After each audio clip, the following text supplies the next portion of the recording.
Well, hello there, guys and gals. Welcome to Miyagi Mornings, episode 118, as I try to adjust the microphone here. Give me a second. Anyway, today's question is one that I occasionally see. It's never been a problem that I've experienced myself. It involves grass-fed meat, which I honestly prefer vastly over CAFO meat. And here's why. A cow is a bovine. A bovine is a ruminant. Ruminants are supposed to eat grass. They're not supposed to eat grain. Ever. They didn't evolve to eat grain. Do you know how you know that? Because they don't in the wild. You will not show me a wild bovine persisting on a diet primarily made up of grain. Do you know why? They can't do it. They can't do it. There's no wild source of highly consumable, edible grain that won't, kill the animal if it tries to live on it. In fact, if you try to feed a cow on nothing but grain long term, you'll kill it. All cows are grass-fed. What it comes down to is how they're finished is in general. Now, there are cows that are both grass-fed and grain-fed throughout most of their lives, but in general, farmers, ranchers, they don't like to buy shit they don't have to. So they feed the cattle grass, and before the cattle's quite finished off, what they do is they sell it off. They take it to the sale barn, and it goes and it gets finished at a CAFO where they stuff it full of grain, and that puts lots of fat and marbling in it. It also changes the fat profile. It makes it largely unhealthy for human beings. I won't get into that today. But I'm just going to say I prefer grass-fed for that reason alone. Now, there are some people that will say that grass-fed beef has a funny taste, or some people use the phrase that I despise, that is not a flavor. It's gamey. No, it tastes like a cow. The reason it tastes like a cow is because it's eating what a cow is supposed to eat. When you feed a cow corn, you change the flavor of the cow because the cow is now actually living in a toxic state. When you feed a cow corn and soy, you change the cow's biology in its stomach and how it digests food, and it begins to cause issues with the muscle, but that does in fact make it taste more tender to us and change the flavor profile. An animal tastes of what it eats. So let me read the question here, and I'm going to talk a little tiny bit about management of grass-fed beef, but I only know a little tiny bit. I'm going to pass that piece on to our expert council member that knows a ton about this, Darby Simpson, and hopefully he'll answer that. It'll be on a future episode, not of Miyagi Mornings, but the podcast at thesurvivalpodcast.com. But here's how the question came in. Why would the grass-fed meat I get be so tough? My wife and I are getting more grass-fed beef, but every cut we get lately is very tough. All the grass-fed in my area seems to have less marbling. Is it my cooking technique, or is it the meat?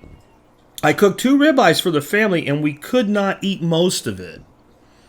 Okay, that's weird to me. I mean, the worst ribeye I ever had was fabulous. So, again, I'm going to speak to the meat here a little bit, but my instinct is this does have to do with your cooking.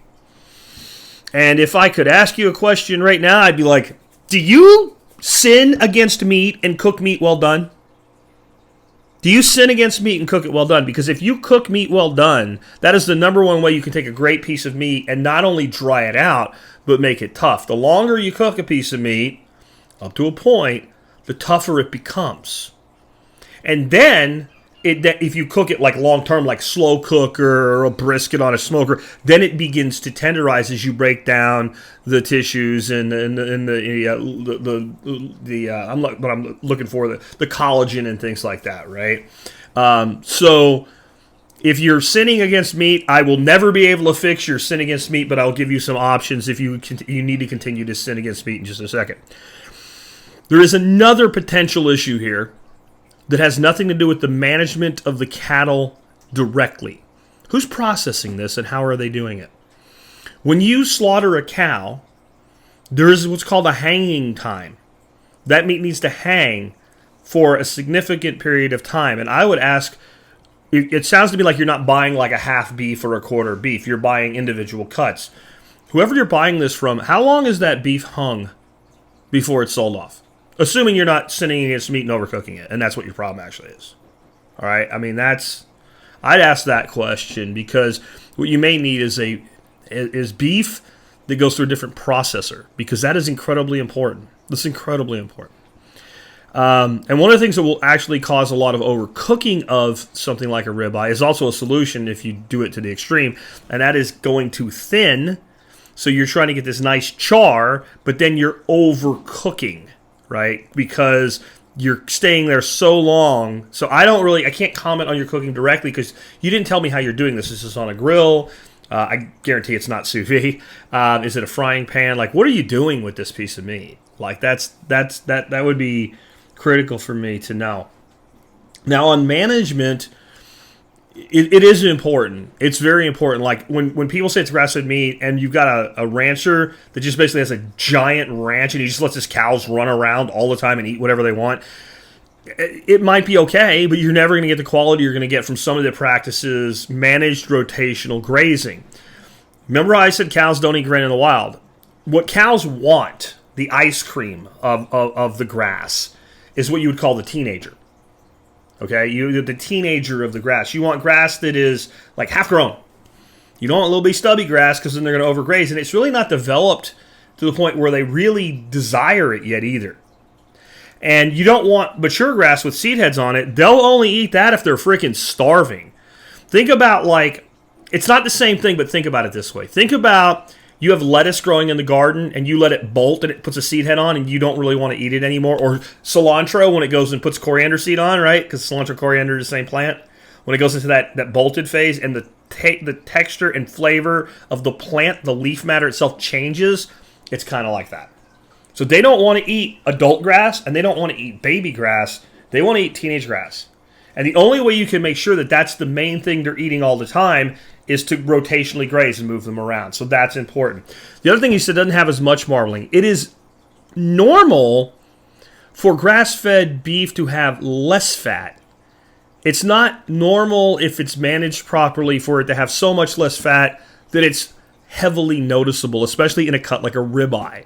So you may have the people in your area are taking a shortcut, and instead of really finishing their beef out, what they're doing is they're actually maybe slaughtering younger than they should. About the time that animal would go to the CAFO for 6 to 8 weeks of misery, they're processing it. That could be going, but there's no way for me to know that. What I'm going to focus on is ways you can take this meat until you figure something else out and get a more tender steak. It just so happened that this question came up right as I was about to run an item of the day that I run on my website, which is just a simple product. It's a salt. It's made by a company called Redmond. And it's Redmond Real Salt. And it is it's kind of a multicolored salt. It's an all-natural salt. It's an ancient sea salt. All salt is ancient sea salt. That's where salt deposits come from, just so you know. And if you want to read the write-up I have on that product, there's a link in the notes here in this video. So you can learn about the overhyped health benefits of this. But it's a great tasting salt. But what I really fell in love with it is when I used it to dry brine pork. And I also used it to dry brine steaks and things like that as well. Dry brine is simply where we fairly heavily salt, not cake, but we fairly heavily salt meat. And then we put it in the refrigerator for a day or two, maybe 3 at the most, and then we cook it. And that breaks down the muscle tissues a great deal. It also enhances flavor, and it just makes you get a much better sear on your steak. And I would say my first step with these steaks would be to dry brine them. And watch the video on this. If you don't really have time to dry brine, another technique that involves salt is called salted steak. And it's generally done on really tough pieces of steak, things that are maybe from the upper leg muscle or something heavier work that are generally not used as steaks, but can be cut into steak-like cuts, but generally make a very tough steak. And so a salted steak is simply, you literally cake salt. I mean, like where it's covered in salt. And you leave it there for 1 hour per inch of thickness. It's a hard cut formula. There's a video by a dude that explains it, shows it perfectly so you can see it. That's in my notes below that you can check out. And then you wash the meat clean of that salt and you cook it. I personally prefer dry brining, but the salted method works as well. For that, since you use so much salt, I would use cheap kosher salt. I wouldn't use the Redmond salt to do that with. Though it would be an interesting experiment, I just think it would be expensive, and you want a more coarse salt because it'll wash cleaner. You're not trying to make the meat taste salty here. Now, if you left it the way we're talking about here, it's going to be very salty. It's going to literally become like a completely preserved piece of meat that's going to have to be soaked if you leave it. But 1 hour per inch of thickness. So if you had a half-inch steak, 30 minutes. The beauty of this method is it's much quicker than the dry brining method, and it will work very well as well. The next one, I'm about to have people like start tweaking out and freaking out and screaming that everybody's going to die, and you need to shut up and you need to stop because all of the malicious information about this product is total bullshit. MSG. You can use MSG on steaks. It gives an amazing kind of umami flavor to it, and it will tenderize the steak exceptionally well. And the people that freak out, oh my God, then you better not eat seaweed because that's what it's derived from. Check out Google Foods. He did a dry age experiment where basically he took seaweed and he wrapped a whole cut in seaweed, dry aged it for 30 days, brought it out, trimmed it, and then made steaks, and it was fantastic. And it had that same characteristics of when you use MSG. So I have my favorite brand of MSG, very cost-effective, high-quality. Link in the video notes below this video, and you can use that, and that will definitely tenderize your meat. The next one I'm going to give you, you have to be very careful with this, because if you leave it too long, it will turn the toughest piece of steak into disgusting mush. And it's pineapple. And I mentioned Google Foods already. He has an experiment where he does a salted steak, a mechanically tenderized steak, and a pineapple steak. And they like the pineapple steak out of all the ways they tenderize this steak the best. And I love Google Foods. He's a great channel. You should subscribe. So I'm going to say something, though. In spite of the fact that they liked it, if you're going to use pineapple juice or ground up pineapple, either one, on your steak, I do not recommend doing what they did. They left it for 1 full hour. To me, personally, the texture is too soft, and you'll see that in their video. I'm going to tell you that you can, if you're going to use pineapple juice or mashed up pineapple to tenderize steak, I would start with about 15 minutes at the most prior to cooking. And, of course, really get that steak well dried off. Anytime you're going to cook a steak, you want paper towel, tea towel, something. You want that the exterior is bone dry as possible. You can't get a sear when you're boiling. And it doesn't matter if the water is in the pan or coming out of the steak. If you have a water layer between the meat and the heat, you do not get Maillard reaction. You do not get sear. So make sure it's dry. But pineapple works exceedingly well. There are meat tenderizers like the ones made by Accent, whatever it is. I won't use that crap. I'd rather use natural pineapple. And I think they actually get theirs derived from papaya, but it's the same enzyme that's in pineapple juice that causes this tenderizing. Pineapple juice is a great tenderizer. It doesn't really impart any flavor to the meat unless you leave it on there when you cook it or make a sauce out of it. But you gotta limit the time frame. The next would be mechanical tenderizing.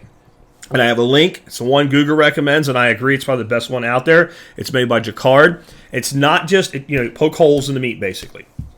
The Jacquard one isn't just little round holes. They're more like small blades. And yes, you can take a knife, and if you were going to rely on this method, and the only reason I think somebody would rely on this method is they're allergic to pineapple, and they have an aversion to anything with the word sodium in it, and they're not going to use it, which means your meat's going to be bland anyway. But it works.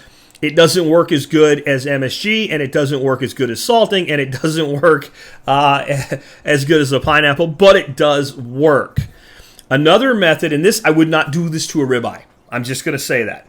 But with cuts that are, again, you can do steak-like things with them, but they're really not generally sold as steaks, round or top round or things like that.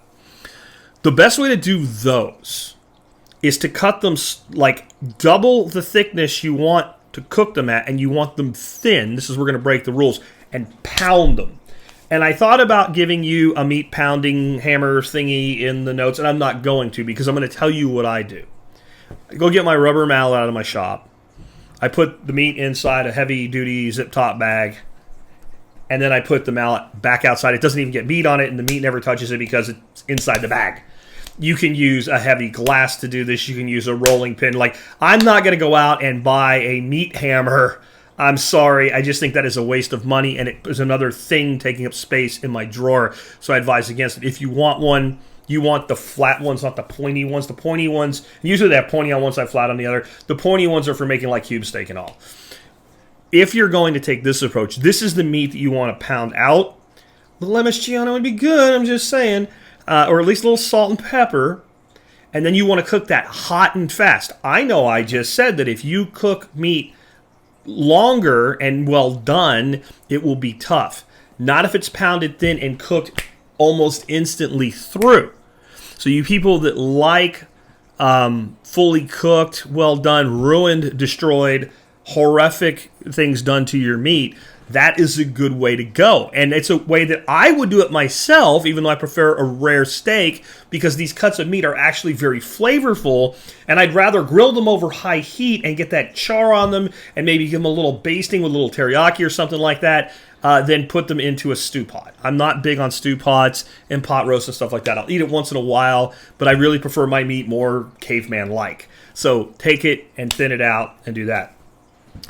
I defy you to make a tough steak if you put it in, especially in like a New York strip or a top sirloin or a ribeye. I don't care what it comes from. I don't care if it comes from a freaking goat, an old goat. If you sous vide it for 2 hours at like 135 degrees.